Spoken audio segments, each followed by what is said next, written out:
ఏంటంటే వైసీపీకి గతంలో వచ్చిన సీట్లు రాకపోవచ్చు. సార్ జగన్ చెప్పినటువంటి 151 దాటి వస్తే మిరాకిలే.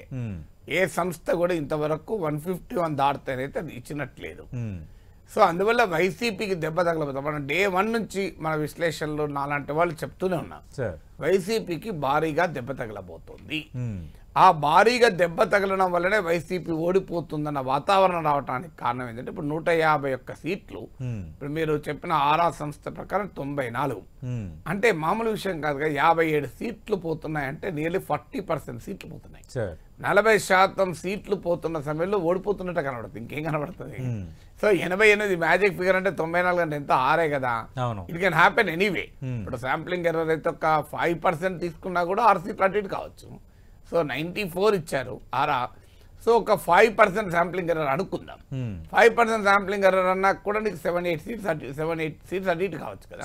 7-8 సీట్స్ అటు ఇటు అయితే మారిపోతుంది కదా. ఎందుకంటే ఈ ఆంధ్రప్రదేశ్కి వచ్చే వరకు ఇంకా స్టోరీ స్టిల్ అన్ఫోల్డింగ్, అంటే ఇంకా ఆ జిక్స పజిల్ ఓపెన్ కాలే. సో అందువల్ల స్టిల్ ఎందుకుంది అంటే ఒకటి వైసీపీకి భారీగా దెబ్బ తగలబోతున్న నిజం. వాళ్ళు అధికారంలోకి వస్తారని చెప్పిన సంస్థలు కూడా వైసీపీకి దెబ్బ తగలబోతుందని చెప్తున్నారు కదా. కూటమి పవర్ఫుల్ ఫైట్ ఇచ్చిందనే నిజం, అనుమానమే లేదు. సో ఇక ఈ రెండిట్లో మాత్రం భిన్నాభిప్రాయం ఏం లేదు. సో కూటమి ఎంత ఇంప్రూవ్ అయింది అధికారం వచ్చేంతనా, వైసీపీ ఎంత దెబ్బతిన్నది అధికారం పోయేంతదా అన్నదే తేలడే. కానీ మొదటి నుంచి చెప్తున్నట్లు వైసీపీ దెబ్బతింటోంది, కూటమి పెరుగుతోంది. కూటమి కట్టడం వల్ల ఈ పోటీ ఇవ్వగలిగింది. సో నేను అందుకే ఎన్నడో చెప్పాను, Pavan Kalyan is the man of the match అని. ఇప్పుడు మీరు అది ప్రూవ్ అవుతుంది కదా. సో ఎవరు గెలిచినా man of the match Pavan Kalyan, man of the series ఇంకా జగన్నాథ్ చంద్రబాబు తెలియదు. సో అనుమానం లేకుండా ఈ ఎన్నికలు ఇంత ఉత్కంఠభరితంగా తీసుకురాగలిగింది పవన్ కళ్యాణ్ రాజకీయమే. అందువల్ల పవన్ కళ్యాణ్ కి still I give the man of the match. So అందువల్ల ఆంధ్రప్రదేశ్కి వచ్చేవరకు ఏమవుతుందంటే నా అంచనా పెద్ద తేడా ఉండదు, 1 or 2% తేడా ఉంటుంది. సో ఒకవేళ బాగా తేడా ఉంటే సర్ప్రైజింగే. సో అంటే మీకు 2014 ఆంధ్రప్రదేశ్ 5 లక్షల ఓట్లతో టీడీపీ గెలిచింది, కూటమి గెలిచింది, ఎన్డీఏ. 2019లో నాకు గుర్తున్నంత వరకు వైసీపీ 35 లక్షల ఓట్లు ఎక్కువ తెచ్చుకుంది. సో ఇప్పుడు కూడా ఒకవేళ 2 లక్షలు 3 లక్షలు మెజార్టీతో గెలిస్తే 170 సీట్లలో 2 లక్షలు అంటే ఎంత, జస్ట్ హార్డ్లీ ఎవరేజ్ 1000 కూడా అరౌండ్ లిటిల్ ఓవర్ 1000 ఉంటుంది. సో అందువల్ల ఈసారి మీకు చాలా tough seat to seat contest ఉండే అవకాశం ఉంది కనుక ఇంత కన్ఫ్యూజన్. సో ఇంకా అసెంబ్లీ ఎన్నికలకు లోక్సభ ఎన్నికలకు కూడా తేడా ఉంటుంది. ఎందుకంటే మోడీ ఫ్యాక్టర్ ఏమైనా ఉపయోగపడుతుందా అని. షర్మిల ఫ్యాక్టర్, కాంగ్రెస్ ఫ్యాక్టర్ ఉంది. కాంగ్రెస్ కనుక లోక్సభ ఎన్నికలకు కాస్తంత ఓట్లు తెచ్చుకుంటే ఇప్పుడు మీకు కూటమికి లాభం అయ్యే అవకాశం ఉంటుంది.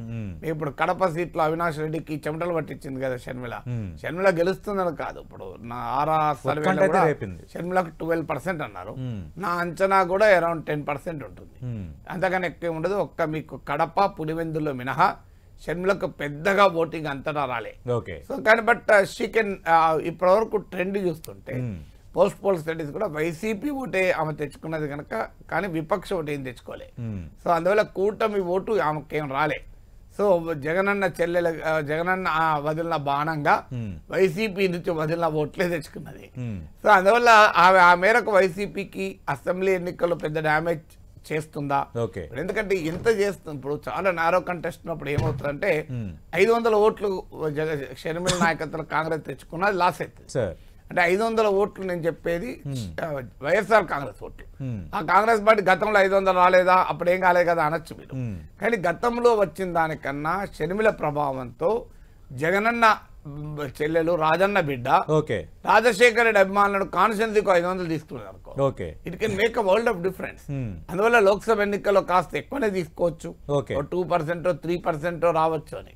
అందువల్ల ఈ ఫ్యాక్టర్స్ ఎక్స్ ఫ్యాక్టర్స్ ఉన్నాయి. షర్మిల ఫ్యాక్టర్ ఉంది, మోడీ ఫ్యాక్టర్ ఉంది. అంటే నాగేశ్వర్ గారి షర్మిల ఫ్యాక్టర్కి సంబంధించి అలాగే జరిగింది అనుకోవాలా, లేదంటే ఇప్పుడు ప్రభుత్వ వ్యతిరేక ఓటు, జగన్ వ్యతిరేక ఓటు ఖచ్చితంగా కూటమికి గ్రాబ్ అయితేనే కూటమికి ఒక అడ్వాంటేజ్.